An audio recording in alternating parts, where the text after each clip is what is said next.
Hello everyone. आज हम पढ़ेंगे इनडिफरेंस कर्व उदासीनता वक्र के बारे में पढ़ेंगे।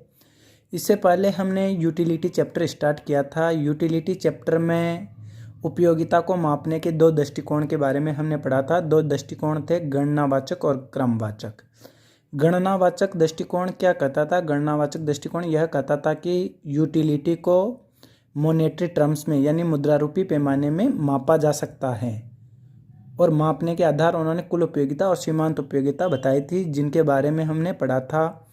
सीमांत उपयोगिता और कुल उपयोगिता में रिलेशंस भी हमने देखा था। लेकिन जो क्रमवाचक दृष्टिकोण के समर्थक थे, इसके जो अर्थशास्त्री थे इसके पक्ष में, उनका ये मानना था कि यूटिलिटी को या उपयोगिता को मुद्रारूपी पैमाने पे नहीं मापा जा सकता, क्योंकि मुद्रा का स्वयं का मूल्य ही समय दर समय बदलता रहता है, यानी विभिन्न समय पे मुद्रा का मूल्य बदलता रहता है। तो उन्होंने यूटिलिटी को मापने का आधार बताया कि यूटिलिटी को मापा नहीं जा सकता, बल्कि क्रम दिया जा सकता है। इस वजह से, और क्रमवाचक दृष्टिकोण में उन्होंने सीमांत और कुल उपयोगिता आधार बताया, वैसे इन्होंने उदासीनता वक्र के माध्यम से बताना चाहा है। इसमें क्रमवाचक दृष्टिकोण की क्या क्या मान्यताएं, क्या क्या अजम्पशंस हैं, इनके बारे में पढ़ते हैं। सबसे पहली मान्यता है कि उपभोक्ता विवेकशील होता है। दूसरी, उपयोगिता तुलनीय है, यानी उपयोगिता तुलना के योग्य हैं, तुलना की जा सकती हैं यूटिलिटी में, कौन सी अच्छी हैं, कौन सी उससे कम अच्छी हैं, कौन सी कम अच्छी हैं। इसमें MRS XY हमेशा घटती हुई होती हैं। ये हम आगे MRS XY क्या होती हैं ये आगे पढ़ेंगे। और उपभोक्ता के व्यवहार में संगतता व सकारात्मकता पाई जाती है। ये क्रमवाचक दृष्टिकोण की जो मान्यताएं हैं। क्रमवाचक दृष्टिकोण के समर्थक एजवर्थ, हिक्स, एलन स्टेल्स्की जो मॉडर्न इकोनॉमिस्ट थे वो थे। उदासीनता वक्र या तटस्थता वक्र होता क्या है ये समझना है, इसकी डेफिनेशंस क्या हैं। सबसे पहले उदासीनता वक्र का प्रतिपादन किसने किया? प्रतिपादन एजवर्थ ने किया था। डेवलपमेंट, इसका विकास हिक्स एवं एलन ने किया, और इसको पूर्ण स्टेल्स्की ने किया था। तो यहाँ से भी ऑब्जेक्टिव क्वेश्चंस बनते हैं, कई बार बना है। डेफिनेशन क्या है इनडिफरेंस कर्व की, तटस्थता वक्र की, उदासीनता वक्र की? एक उदासीनता वक्र दो वस्तुओं के उन विभिन्न संयोगों को बताता है जिन पर एक उपभोक्ता को समान संतुष्टि प्राप्त होती है। इसी वजह से इसको उदासीनता वक्र कहा जाता है, यानी इसके प्रत्येक बिंदु पर कंज्यूमर को समान सेटिस्फेक्शन मिलता है। तटस्थ हैं वह संतुष्टि की मात्रा को लेके, चाहे एक सेम दो बिंदुओं पर समान प्रकार की संतुष्टि प्राप्त होती है। बात करें MRS XY की। MRS XY क्या होती हैं? MRS S का मतलब है सीमांत प्रतिस्थापन दर, मार्जिनल सब्स्टिट्यूट रेट, ठीक है। XY का मतलब है अक्ष की y वस्तु के लिए, अक्ष वस्तु की y वस्तु के लिए सीमांत प्रतिस्थापन दर क्या होती है? सिंपल सा पूछा जाता है MRS XY को डिफाइन कीजिए। तो MRS XY का मतलब क्या है? अक्ष वस्तु की एक अतिरिक्त इकाई बढ़ाने पर y वस्तु की जितनी इकाइयाँ एक उपभोक्ता त्यागने या छोड़ने को तैयार होता है, जिससे उसकी समान संतुष्टि बनी रहे, यही MRS XY कहलाती हैं, यानी अक्ष की y वस्तु के लिए सीमांत प्रतिस्थापन दर कहलाती है। फॉर्मूले के रूप में देखें तो MRS XY चेंज इन अक्ष ऊपर है, चेंज इन y ये यहाँ नेगेटिव का चिन्ह है। ये बताता है कि अक्ष की एक अतिरिक्त इकाई को बढ़ाने के लिए y वस्तु की जितनी इकाइयाँ त्यागनी पड़ेगी, जिससे कि सेटिस्फेक्शन का लेवल इक्वल बना रहे, उसे अक्ष वस्तु की y के लिए सीमांत प्रतिस्थापन दर कहा जाता है। और इसे ही स्लोप ऑफ IC उदासीनता वक्र का ढाल कहा जाता है। तो उदासीनता वक्र का ढाल क्या हुआ? उदासीनता वक्र का ढाल हुआ MRS XY। या तो ये कह दें कि उदासीनता वक्र का ढाल MRS XY होती है, या ये फॉर्मूले के रूप में दे दें तो ये होता है।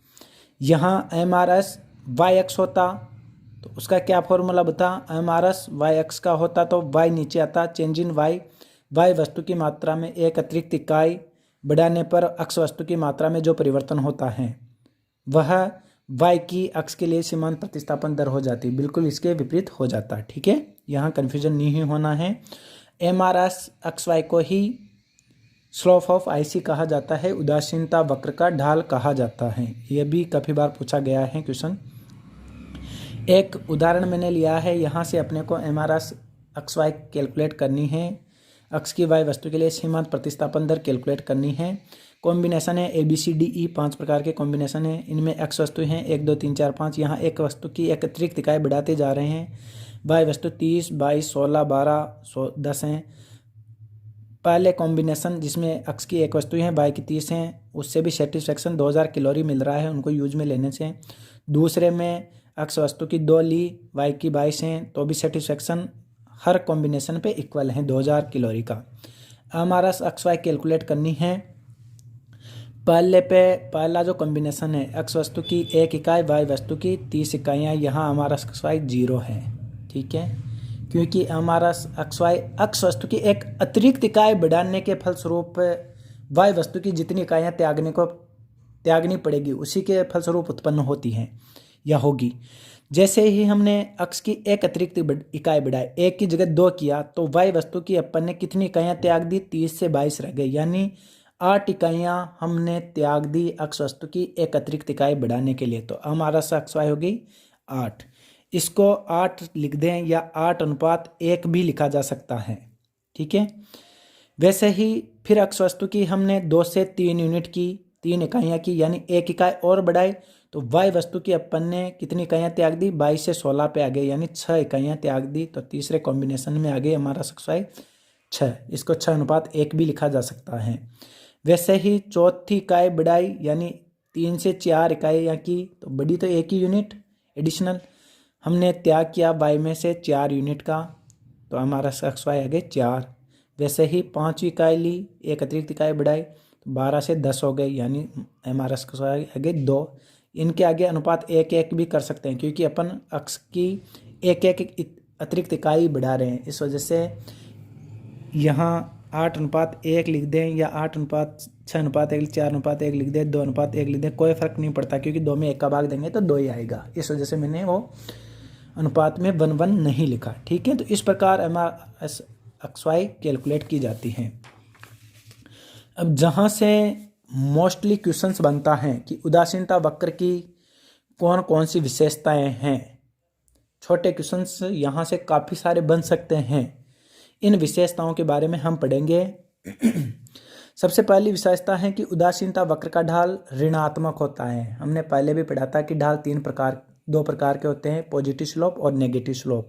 पॉजिटिव स्लोप होता है कि जो बाएं से दाएं ऊपर की ओर उठता हुआ होता है, और नेगेटिव स्लोप जो बाएं से दाएं नीचे की ओर गिरता हुआ होता है। तो उदासीनता वक्र का ढाल ऋणात्मक होता है, यानी बाएं से दाएं नीचे की ओर गिरता हुआ। ठीक है, दूसरी इसकी विशेषता है उदासीनता वक्र मूल बिंदु के प्रति उन्नतदर होता है। ये मूल बिंदु के प्रति 3 प्रकार से हो सकते हैं। जैसे हमने PPC वक्र में पढ़ा था, उत्पादन संभावना वक्र में पढ़ा था कि उत्पादन संभावना वक्र नतोदर होता था मूल बिंदु के प्रति। क्यों? क्योंकि वहाँ अवसर लागत बढ़ती हुई होती थी। यहाँ उदासीनता वक्र मूल बिंदु के प्रति उन्नतदर होता है। इसका कारण क्या है? इसका कारण है घटती हुई एमआरएस अक्ष वाई, अक्ष की वाई वस्तु के लिए घटती हुई सीमांत प्रतिस्थापन दर के कारण उदासीनता वक्र उन्नत दर का होता है। ये तीनों ही नेगेटिव स्लोप हैं, लेकिन मूल बिंदु के प्रति नतोदर कब होगा? मूल बिंदु के प्रति नतोदर उदासीनता वक्र तब होगा जब एमआरएस अक्ष वाई बढ़ती हुई होगी। उदासीनता वक्र का ढाल सीधी रेखा के रूप में कब होगा? जब एमआरएस अक्ष वाई कांस्टेंट होगी, स्थिर होगी, तब उदासीनता वक्र नेगेटिव स्लोप में एक सीधी रेखा के रूप में प्राप्त होगा। उन्नत दर कब होगा? जब एमआरएस अक्ष वाई गिरती हुई होगी या घटती हुई होगी। तो सामान्यतः उदासीनता वक्र मूल बिंदु के प्रति उन्नत दर होता है, और उसका रीजन है क्योंकि एमआरएस अक्ष वाई घटती हुई होती हैं। ठीक है, तीसरी यहाँ से क्वेश्चंस बन सकते हैं, उदासीनता वक्र नतोदर होगा जब हमारा अक्ष वाई बढ़ती हुई हो, घटती हुई हो, कांस्टेंट हो, नन ऑफ दीज। तो ऐसे ऑब्जेक्टिव क्वेश्चंस कई बन सकते हैं। तीसरी इसकी विशेषता है उदासीनता वक्र। ऊंचा उदासीनता वक्र संतुष्टि के ऊंचे स्तर को बताता है। जैसे मैंने एक यहाँ ये 3 उदासीनता वक्र, ये पहला उदासीनता वक्र, ये उसके ऊपर, ये उसके ऊपर IC1, IC2, IC3 ये लिखा है। तो ये क्या बताते हैं, IC3 जो है इसका संतुष्टि का स्तर IC2 से ज़्यादा है और IC2 का स्तर IC1 से ज़्यादा है। यानी ऊंचा उदासीनता वक्र संतुष्टि के ऊंचे स्तर को बताता है। ये इसकी विशेषता है। ये उदासीनता मानचित्र एक टर्मिनोलॉजी है इसके अंदर, ये भी काफ़ी बार पूछी गई है एग्जाम में। यदि 2 या 2 से अधिक उदासीनता वक्रों को एक ही चित्र में प्रदर्शित किया जाता है तो उसे उदासीनता मानचित्र कहते हैं। जैसे मैंने यहाँ 3 उदासीनता वक्रों को एक ही डायग्राम पे प्रदर्शित किया है, एक ही चित्र में प्रदर्शित किया है, तो इसे उदासीनता मानचित्र कहा जाता है। ठीक है, क्लियर है कि उदासीनता मानचित्र क्या होता है। जब 2 या 2 से अधिक उदासीनता वक्रों को एक ही चित्र पे प्रदर्शित किया जाता है या दर्शाया जाता है तो उसे उदासीनता मानचित्र कहते हैं। नेक्स्ट इसकी विशेषता है कि 2 उदासीनता वक्र या 2 उदासीनता वक्र रेखाएं कभी भी एक दूसरे को आपस में नहीं काटते। यानी IC वक्र कभी भी एक दूसरे को प्रतिच्छेद नहीं करते। यहाँ से भी काफ़ी बार क्वेश्चंस पूछा गया है। उदासीनता वक्र टॉपिक के अंतर्गत इसकी विशेषताओं में से ही मोस्टली क्वेश्चंस पूछे जाते हैं।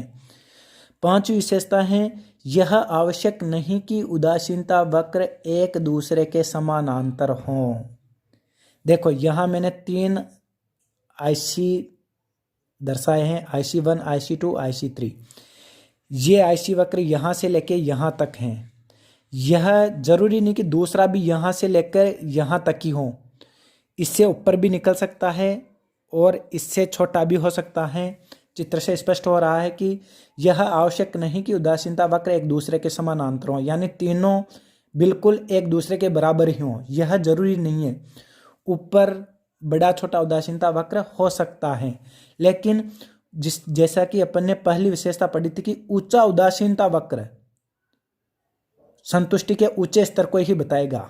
ठीक है, तो यह भी एक विशेषता हो गई कि यह आवश्यक नहीं कि उदासीनता वक्र एक दूसरे के समानांतर हों। यानी 3 उदासीनता वक्र हैं यदि एक चित्र में, तो तीनों एक दूसरे के पैरेलल हों, यह आवश्यक नहीं है। नेक्स्ट विशेषता है उदासीनता वक्र कभी भी न तो अक्ष को स्पष्ट करते हैं और न ही वाई अक्ष को स्पष्ट करते हैं। देखिए यहाँ पे भी तीनों उदासीनता वक्र हैं, तीनों ने न तो अक्ष को स्पष्ट कर रखा है और न ही वाई अक्ष को कहीं पे स्पष्ट कर रखा है। तो ये भी उदासीनता वक्रों की विशेषता है कि ये दोनों अक्षों को कभी स्पर्श नहीं करते। और 7वीं विशेषता है यदि दोनों अक्षों पर पूर्ण पूरक वस्तुएं ली जाती हैं तो उदासीनता वक्र अल आकार का प्राप्त होता है। मोस्टली कई बार क्वेश्चंस पूछा गया है कि जब दोनों अक्षों पर पूरक वस्तुएं ली जाएं तो उदासीनता वक्र किस आकार का प्राप्त होता है या होगा। तब यदि दोनों अक्षों पर पूरक वस्तुएं ली जाती हैं तब उदासीनता वक्र एल आकार का प्राप्त होता है। पूरक वस्तुएं कौन सी होती हैं? पूरक वस्तुएं वो होती हैं जो दोनों वस्तुएं एक साथ प्रयोग में ली जाती हैं। जैसे पूरक वस्तुओं का सर्वोत्तम उदाहरण है पेट्रोल और कार, दोनों वस्तुएं एक साथ प्रयोग में ली जाएगी। तो पूरक वस्तुएं वो वस्तुएं होती हैं जो दोनों वस्तुएं एक साथ प्रयोग में ली जाती हैं। ठीक है, और दोनों अक्षों पर यदि अक्ष पे भी पूरक वस्तु हो और वाई अक्ष पर भी पूरक वस्तु हो देन उदासीनता वक्र एल आकार का प्राप्त होगा, जो आपने प्राप्त देख रखा है चित्र में। नेक्स्ट विशेषता है पूर्ण स्थानापन्न वाली वस्तुओं की दशा में उदासीनता वक्र सीधी रेखा के रूप में प्राप्त होता है। यह भी काफी बार पूछा गया है कि यदि पूर्ण स्थानापन्न वाली वस्तुएं ली जाती हैं तो उदासीनता वक्र कैसा होगा। उदासीनता वक्र एक सीधी रेखा के रूप में होगा, और सीधी रेखा के रूप में बिल्कुल ऐसे नहीं, क्योंकि ऐसे होगा तो फिर इसका ढाल ऋणात्मक कहाँ हुआ। उदासीनता वक्र का ढाल तो ऋणात्मक होता है, इस वजह से सीधी रेखा से तात्पर्य बिल्कुल ऋणात्मक ढाल स्ट्रेट लाइन में प्राप्त होता है। और स्थापन वाली वस्तुएं कौन सी होती हैं? ऐसी वस्तुएं जो एक वस्तु की जगह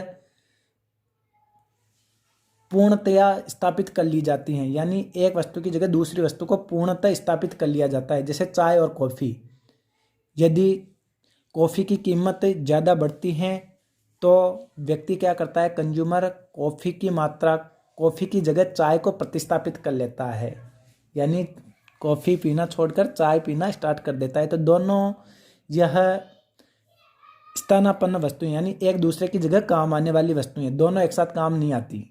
ठीक है, तो स्थानापन्न वाली वस्तुएं होती हैं जो एक वस्तु की जगह दूसरी वस्तु प्रयोग में ली जा सकती हो, और पूरक वस्तुएं ऐसी वस्तुएं होती हैं जो दोनों एक साथ काम में ली जाती हैं। तो ये उदासीनता वक्रों की 8 विशेषताएं, 8 विशेषताओं में से कहीं से भी क्वेश्चंस बन सकता है। लघुतरात्मक क्वेश्चंस भी बन सकता है, बड़ा क्वेश्चंस भी बन सकता है। तो ये उदासीनता वक्र और इसकी डेफिनेशंस, इसका ढाल क्या होता है, MRS XY क्या होती हैं, उदासीनता वक्रों की विशेषताएं कौन कौन सी हैं, ये आज हमने इस टॉपिक में देखा है। धन्यवाद।